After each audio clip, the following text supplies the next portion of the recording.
After studying this module, you would come to know about the concept of physical distribution or place. You would learn or know about the various functions of physical distribution. You would know about the concept and importance of logistics and understand the concept of supply chain management. Physical distribution decision. Physical distribution is a group of tasks connected with the supply of the finished product from one place, the place where it has been produced, to the ultimate consumer.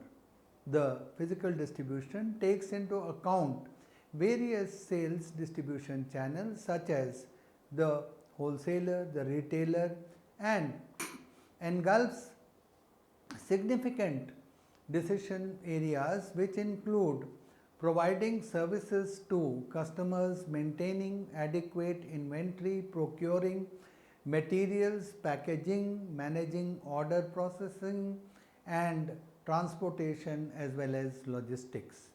Physical distribution includes movement of goods from their origin, the place of manufacture, to the final destination, which is the place of consumption. So, the physical distribution activities consist of order processing, warehousing, material handling, transportation, and inventory control. The marketeer depends excessively on physical distribution for physically acquiring products where they need to be and where they need to they are manufactured, and sending them to the place where they need to be consumed, and all of this has to be done at the lowest possible cost. Charles Staff has defined physical distribution as the management of movement, inventory control, protection and storage of raw materials, and the processed or finished goods from the production line. The National Council of Physical Distribution Management has given another definition, and so on. The definition is inclusive in nature and explains not only the concept of physical distribution but also covers various functions in it.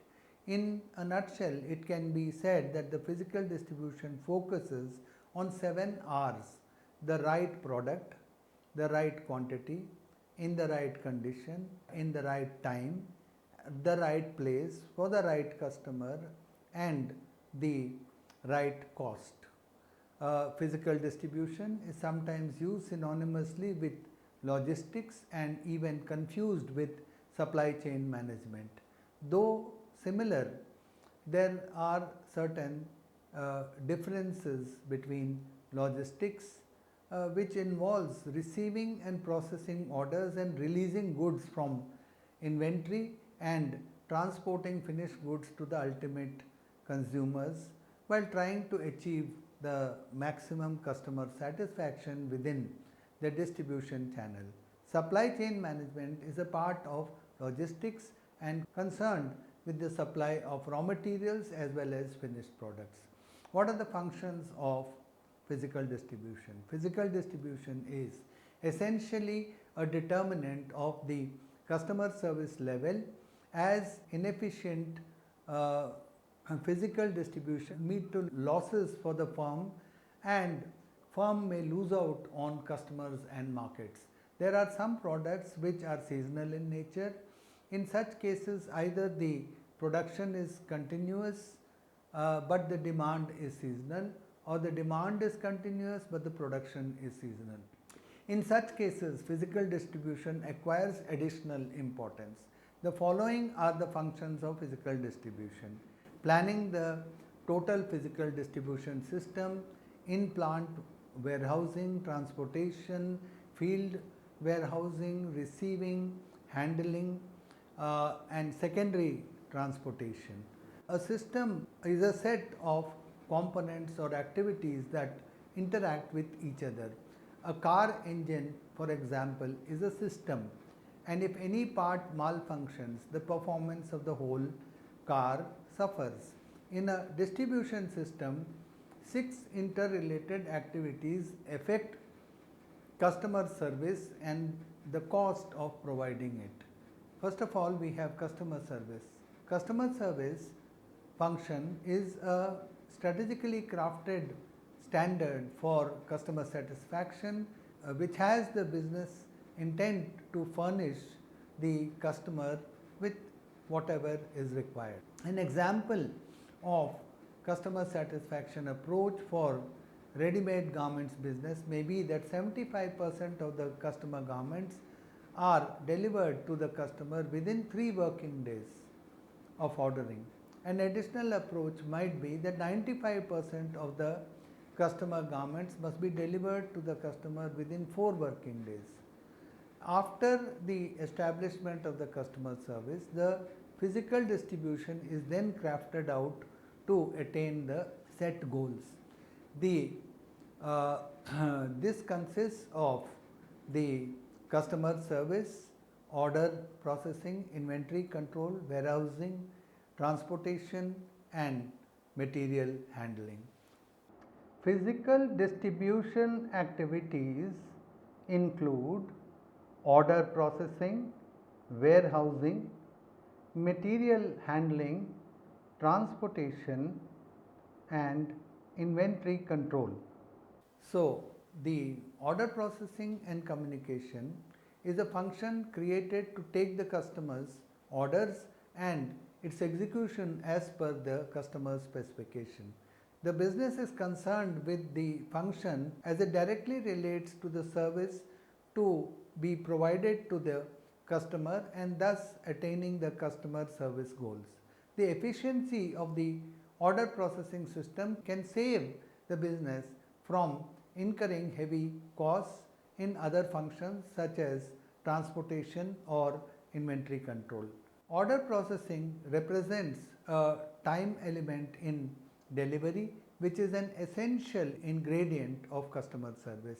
For this, many intermediaries focus on the movement of goods and also on good communication, which is critical for development of a stable distribution system. Inventory management. Inventory levels also affect the customer satisfaction.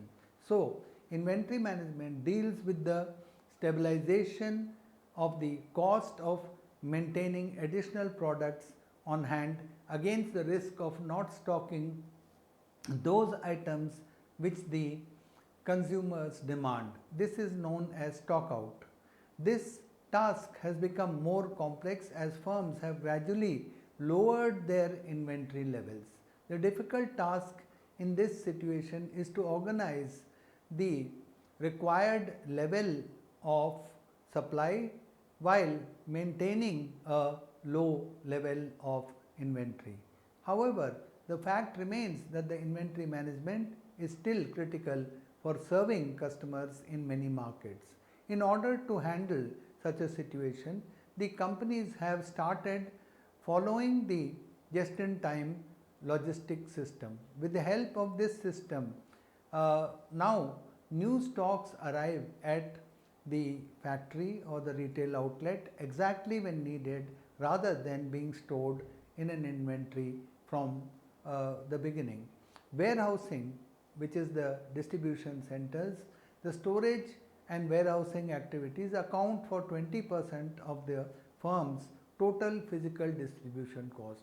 There exist differences between storage and warehousing. Storage implies simply holding and preserving the products for a short period of time. In contrast, warehousing implies addition of functions such as accumulating, allocating, assorting, and readying the goods for reshipping to other locations. The chief intent is to carry out all these functions within a given period of time. So, the warehousing, of course, could be private or public. Private warehouses are owned and leased by producers or middlemen, whereas public warehousing are owned and operated by independent bodies in the public space. Transportation is the means to carry goods from one place to the other. It creates place utility of goods. Transportation in marketing becomes vital as the goods are not used exactly where they are produced and need to be transferred to a very distant destination. The major transportation modes are through the railroads, motor carriers, airlines, pipelines, and water carriers, and so on. Transportation costs usually account for 1/3 of the total physical distribution cost. The selection criteria to compare transportation modes is based on speed of delivery, relative cost, reliability, range of transporting capabilities, ability to reach the geographical destination. Roadways are the oldest system, and there are different categories of road transport to deliver products to remote areas, and certainly in this case where remote areas have to be approached, the road transport system is a much preferred method. Advantages: A. It is more flexible than any other mode of transportation. B. It is less costly than railways or airways. It has got wider coverage. The motor transport has minimum handling and loading and unloading operations. Disadvantages: it is unsuitable for very long distances. It cannot carry bulk goods. It moves at a less speed or a lower speed than railways and airways. Moreover, if sometimes a long time is taken for delivery, then some of the perishable goods may go rotten. Railways are regarded as the the relatively cheaper means of transportation. It covers long distances and carries bulk goods, and so railways have their own advantage. The advantages are that it is a cheaper mode of transportation for heavy goods. It is suitable for bulky goods. It is convenient for long distance travel. However, some of the disadvantages are: railways have fixed routes and it cannot make door to door delivery. It is costly for short distances and it is inconvenient for remote areas. Waterways, this is the cheapest mode of transportation. It is used for transporting bulk commodities and low grade goods, and this was one of the most popular methods of transportation in the older times. Of course, there is a lot of scope for developing waterways in the Indian context. It has its own advantages. It is the cheapest mode of transportation. It can carry bulky goods. It is safer to transport fragile articles like glassware, scientific instruments, and chemicals. Disadvantages: it has got very low speed and it serves limited areas. Airways could transport both passenger mail and goods, and it is helpful in times of emergencies like flood, earthquakes and so on, and it is also useful for handling of fragile material and so on. And the best advantage is that the time taken is very little. Of course, it cannot be used for bulk commodities or raw materials. It is of course a lifeline for such countries which are landlocked or are island countries. There, of course, in island countries we could also have uh, shipping, but in the case of landlocked countries, the airlines is a very good alternative. Advantages: it is the fastest means of transport. It is safer for goods to be transported by air. It is more suitable for perishable and expensive goods. Disadvantages: it is a costly mode of transportation. It cannot serve all areas and all terrains. It has got limited carrying capacity. The pipelines are used for conveying gas and liquid petroleum, crude, and so on. This is a very specialized mode of transportation. Distribution inventory. Distribution inventory includes all finished goods inventory at any point in the distribution system. In terms of cost, it is the second most significant item in distribution, accounting for about 25 to 30% of the total cost of distribution. Inventories create time value by placing the product close to the customer.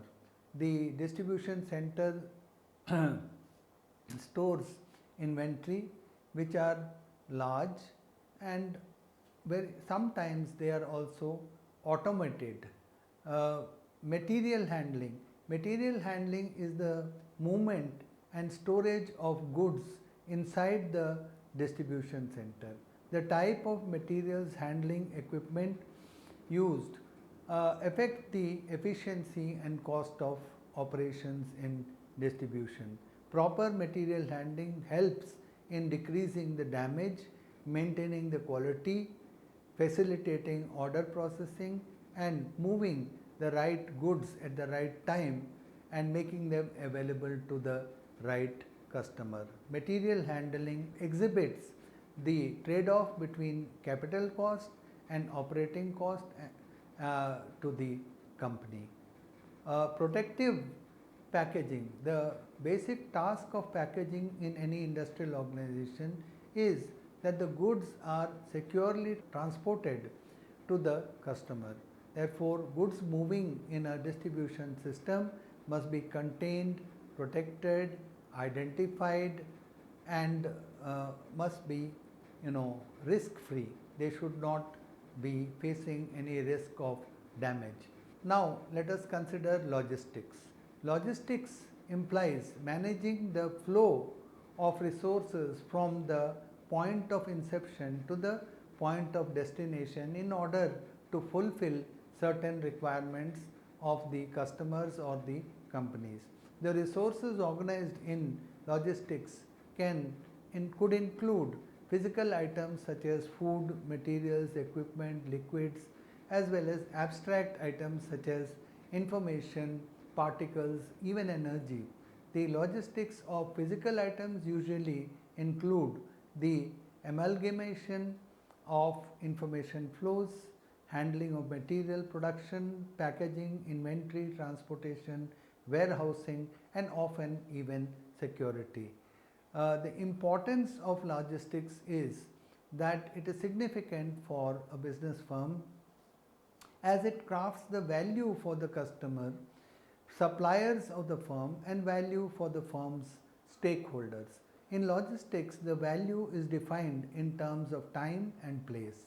Products and services have little or no value unless they are provided to the customers on the right time at the right place who wish to consume or use the products. Around the globe, logistics have become immensely significant, a value adding process for a number of reasons. The types of logistics could be categorized as business logistics, military logistics, event logistics, and service logistics. Business logistics. Business logistics is that component of the supply chain which is associated with planning, implementing, and controlling the efficient flow and storage of goods and services from the point of origin to use of or consumption. Military logistics, the design and merging of all aspects of support for the operational capability of the military forces and their equipment to ensure readiness, reliability, and efficiency. Event logistics. Event logistics is a group of network of activities, facilities, and personnel that are required to organize, schedule, and deploy the resources for an event that is ensuing. Service logistics. Service logistics is related with the acquisition, scheduling, and management of facilities, personnel, and material so as to support and sustain a service operation. The objectives of logistic management are customer service, industry awareness, constant improvement, and the reduced cost of operations. Now, supply chain management. Supply chain consists of various stages which take part in the conversion of raw material into final product and its delivery to the end customer. It not only encompasses the suppliers and the manufacturers but also the distributors, transporters, retailers, and customers. In every organization, it includes several important functions: order management, planning, shop floor operations, etc. A supply chain comprises of numerous stages which are undertaken during the conversion of raw material into final product and also its delivery to the end consumer. Supply chain is an approach to regulate the flow of materials, information, and finances. The supply chain begins with the need of customers with its next destination as the retail outlet. Retail outlets stock up the items supplied to them by the distributors in the form of inventory, and they store them in the shelves of the store. The distributors get supply from the warehouses. The manufacturers procure raw materials, semi-processed goods, and various operations from different suppliers. Different processes and operations are performed at each stage.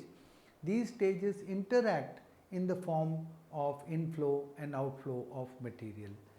The supply chain management includes planning, management of number of activities, and in essence, supply chain management amalgamates demand and supply management within the firm and across the firms. Now let us summarize what we have studied.